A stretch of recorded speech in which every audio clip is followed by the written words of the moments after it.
I don't try to be controversial, but I want to express sports card insights from my perspective, and I have a very reasoned perspective. Thank you, Shaq. So I have a famous nickname, Shillstein. We were going to actually name the website shillstein.com. And frankly, a lot more attacks on Patrick, and he can defend himself. I'm not here to defend him, although I felt like that's part of what the problem is, that I was defending a friend. No, it's important to address this. Now, first off, in terms of the show bidding accusations with us, I had one guy who was just like killing us online. You show. I didn't have all the information. I still don't have all the information, but we set the initial sales price, then sold those shares right back to our friends. Look, I know you're not following what I'm saying anyway, right? Here's the catch, is that all shill bidding is wrong. But is all self-bidding wrong? Yeah! Is all self-bidding illegal? And the answer to that, Jeff, is no. But I try my best, ethically. My duty ethically? is I'm sorry. I must be hearing things. The real question is this: was all this legal? Absolutely fucking not. Did you actually just use the word ethically in a sentence? So I hired a lawyer, and then he's like, all right, let me see what the situation is. And then he calls me in a week later. He's like, Bill, you're going to jail. I will give you full access to all of our computers, all of our files, and you will see that we run 700,000 auctions a year, and we are not bidding on our own auctions. But the cream rises to the top, oh yeah. In this video, I'm going to break down the last month of craziness, starting with Beckett and Jeff Wilson and Probstein and Dustin and P. Ryan. It's been quite a last 3 weeks.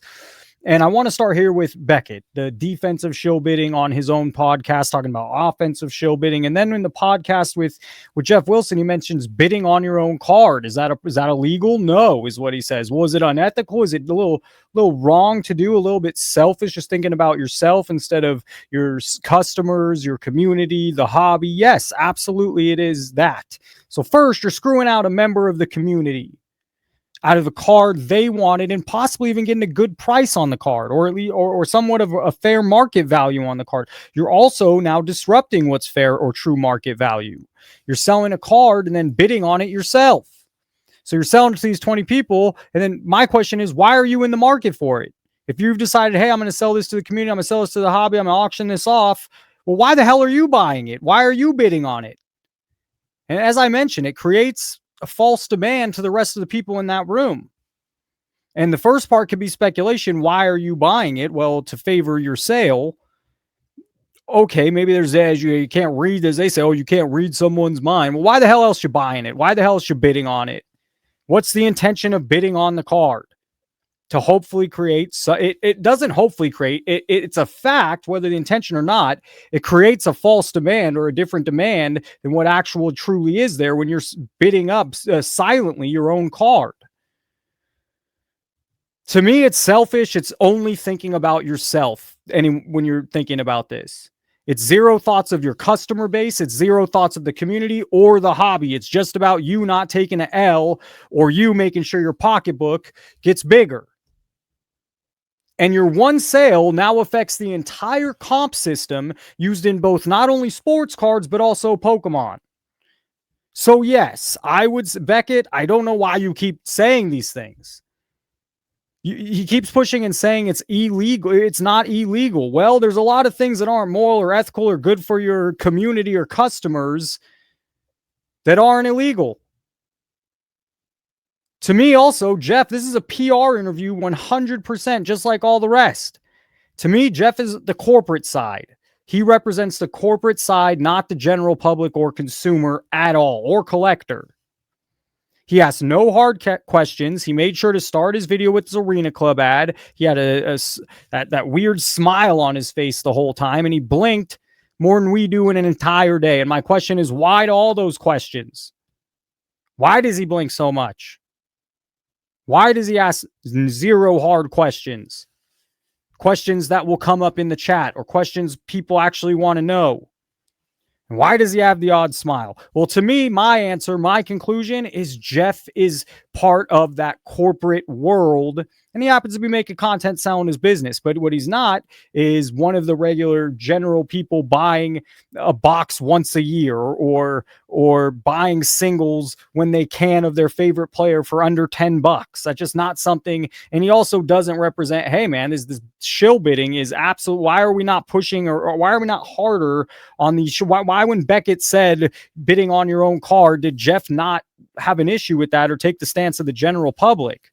And so here is Beckett and Jeff Wilson's video. And I've ran through comments on Jeff's videos a lot, and his comment sections are always brutal. How to get out of a hole. Step 1, stop digging. I mean, that's, bro, stop. Sounds like damage control with 61 likes. How to ruin your reputation in 1 week. Dr. Beckett explains how.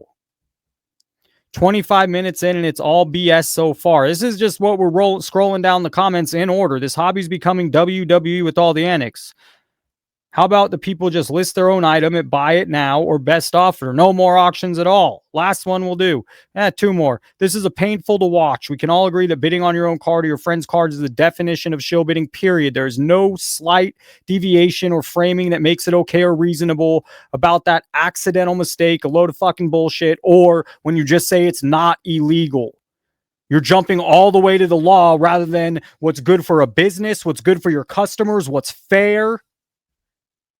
Finally, you don't get to defensive bid up to a reasonable market price. That just suggests that all the owners are trustworthy enough to decide exactly what's at a reasonable market price. No one is that wholesome in a reason, especially when you're running a business and trying to feed your kids off it in a reasonable way. I'm not saying no one is not that wholesome, but it's very easy to put business and money over what's good for your customer or what's fair.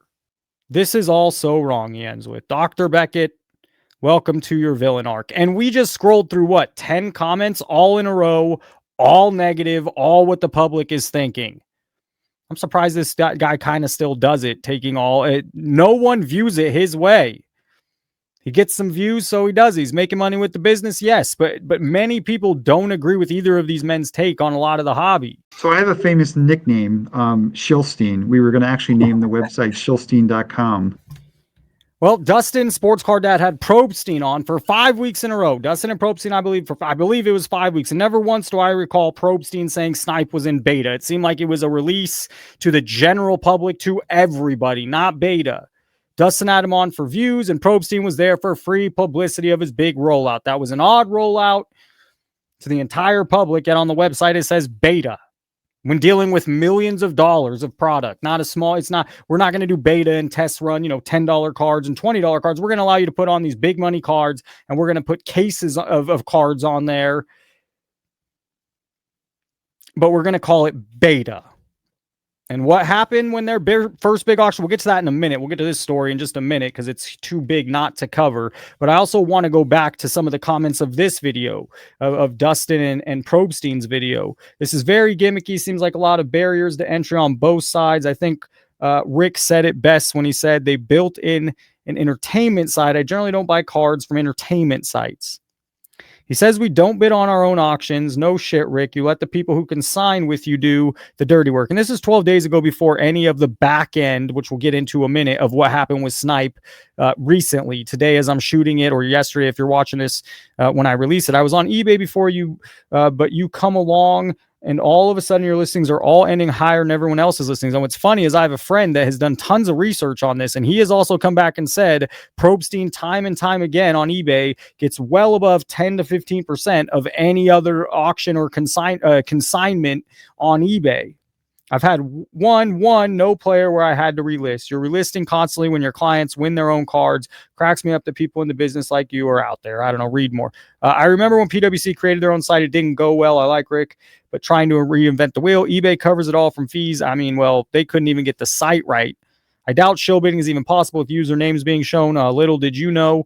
Is this just an auction site? Does the platform come with interest? This whole thing sounds terrible. And finally, too many marketplaces. This will not be significant. What a joke. Rick got his start on eBay shilling his own auctions. So he defends himself saying that that's never been the case. Who knows? But recently what happened on Snype, well, the back end, after it crashes, after they have their own technical difficulties, a couple days later, Pokemon people have been able to find their way in the back end of the site and see that there's been a lot of odd and weird bidding history. 24 Dewey. Everybody knows that the dice are loaded. The bottom and the last one, the max bid button screams shill bidding to me at 9:18. Rick says you use it to get an auction going. Then at 20:10, Rick adds that the person max bidder bids, but isn't trying to win it. That's weird. But the bigger story, of course, is Thursday on the Post of Elite forum, a TCG forum, the leaks of the back end, and we'll get into that now. Now, what's the credibility? Well, we just know from this post. Now, the one thing I'll say from this post is that there's a lot of people in this Pokemon community adding to it. It wasn't just one person that posted and then nothing else. A lot of people have found their way. There's been other forums like this, one that told you how to get in the back. It's been taken down, I believe. I can't find it. Maybe I'm just crazy. But here it is, suspicious group analysis. So this is not written in the best English. A Snype developer leave database endpoint public access. So I'm going to scroll down because someone did a better job of this. Here are some of the suspicious bidders. Oh, did I scroll too far? Let's see. All right, so this is where it gets a little more concise since it's been a bit dense. He wrote this through ChatGPT, but he says he curated himself. Core claims, Snype supposedly exposed an internal database endpoint to the open web with no authentication. According to the post, this allowed access to full bidder and consignor information for any auction, names, emails, phone numbers, address, birthdays, payment method. The post did not share how to do the method, this post here that we're looking at, but it has been mentioned to another thread on the forum. And if I click that, there it is. Holy cow. We'll get to that in a sec then. All right. So there is another post I didn't see. The scale of exposure, over 1,300 auctions, over $1 million and 96 wins. The main allegation is a cluster of accounts claimed to be linked by email patterns, similar data, show unusually heavy bidding activity, often on the same listings. Many accounts are marked super bidder, but required verifications field appear fake or nonsensical. The accounts bid against each other to raise the prices.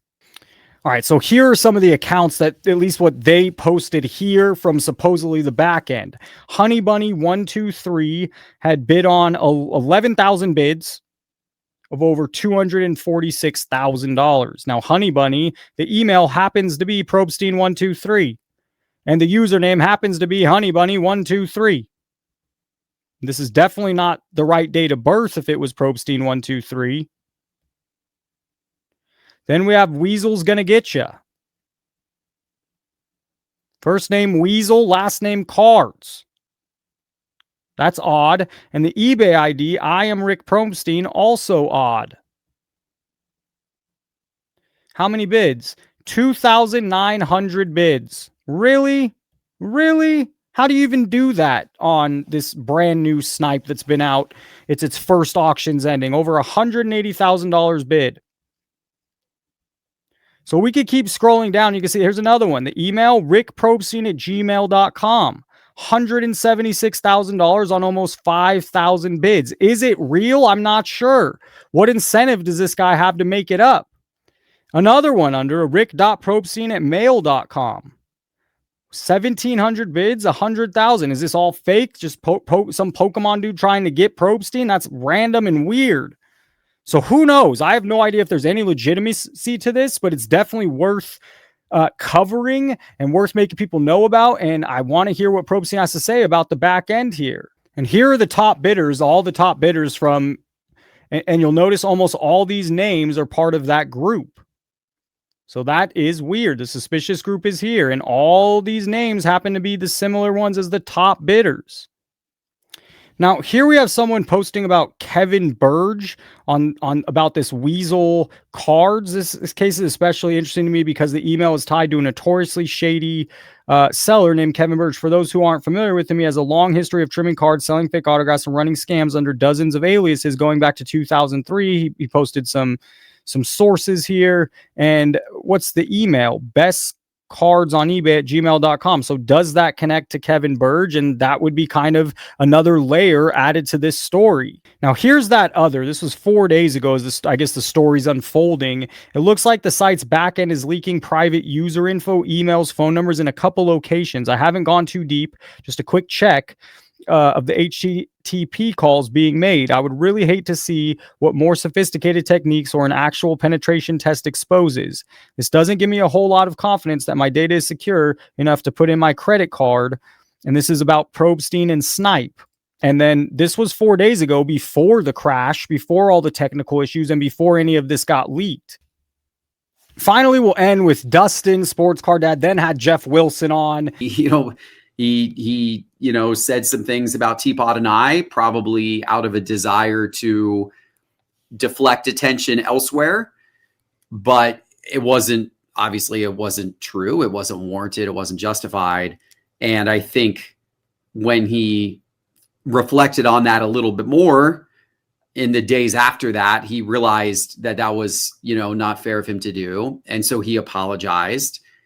And as part of his apology, he made a $50,000 donation on behalf of me and Teapot to the Children's Healthcare of Atlanta, which is the nonprofit organization that runs the local children's hospital, where Sports Card Investor and Cards HQ have volunteered every week for well over a year now. We go there every Wednesday and we give out cards to kids. We do a card show. And it's not a coincidence that all these interviews are soft, no hard questions, no pushback, and almost no real research done by the interviewer. It's, hey, let's have this guy on. Let's let them talk. We're not going to research a subject. We're not going to push back. We're not going to ask what the community wants to ask. Why? Well, to me, these videos come off more like selling us good press than real stories, than honest, truthful digs or real stories. These are just good press for the people coming on. Again, it's all PR from the beginning to end. If you were accused of shill bidding, is this how you'd handle it or talk about it? Jeff knows that if he just doesn't talk about it, it'll most likely just fade away.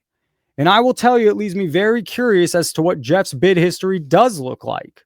And here are some comments from that video. Did Jeff really say it doesn't affect him? Paying to get rid of hanky-panky under the guise of charitable donations is one thing, and then turning a blind eye because it doesn't affect you is another. I'm not sure people will let this go. The problem is there's people like Dustin that have him on, or most of the people that Jeff is going to go do an interview with, and then they're not going to talk anything real. Lonzo Ball, baby. Bob Boozle. Spurs Cards 21. What the fuck are we watching here besides someone who's slowly hoping to get famous off Jeff's bullshit? There's zero emotion in this video between two of you. Jeff sells himself as a business for 30 minutes, and 80% of the time Dustin's sitting there not saying a thing. But Jeff's on his channel, so gotta let him say what he says. The other 20% is Dustin's morals or soul gets the better of him and gives Jeff shit for a moment and says something preceded by Jeff smirking, acting awkward purposely, and looking away. Is this furthering the hobby? Do you actually find this interesting? How does this help your audience in any way whatsoever besides plugging yourself socially with Jeff? Questions that need to be answered. It's not just my thoughts. I mean, other people think the same things. Oh my God, what a bunch of crap. Smoke and mirrors doesn't change the fact that Beckett and P. Ryan are greasy as it gets in the hobby. In fact, it's worse when you look up to these people and they screw us. What a cover-up. The charity donation makes Ryan look worse because he's trying to buy his way out of being a cheat. Wow, this is crazy. Okay, I'm out. I see where this conversation is going. It's all about the business. Teapot. Why did Teapot show his bid history right away, then go on YouTube PR tour, but Jeff doesn't have to do any of that? It's a total pass. I mean, he was on there talking about his charity most of the time. Why not use this moment to win people over, to show the honest truth and show your bid history? And as far as P. Ryan, well, 3 weeks ago that came out, the Beckett interview, and now this with Probstein. Who knows if there's any truth to the Snype shilling here, but it just keeps finding itself in the news. We'll end here. In the past 3 weeks, we've seen P. Ryan share his $20,000 bid on his own card. We listen to a podcast with Beckett and P. Ryan where they basically justify certain types of shill bidding. After this news, many of the current auction houses' terms and services are now being exposed for possible really unethical practices. Yeah, bid on your own card. We don't care. We're going to get paid either way. I don't care if you win your own card. We're still going to make the commission. We have P. Ryan accused Jeff and Teapot of shill bidding to quickly walk that back, a huge allegation. Snype goes live, but on their first big night of auctions ending, the site completely crashes due to in-house tech issues. And finally, we're caught up to today where Snype's backend has possibly been caught for a massive shill bidding. If you enjoyed this video, hit the like button, subscribe if you have not. As always, thank you for watching and have a great day. What up, everybody? This is Robert Ory, aka Big Shot Bob, and you're watching Professional Sports Cards. Hey, by the way, go buy my rookie card.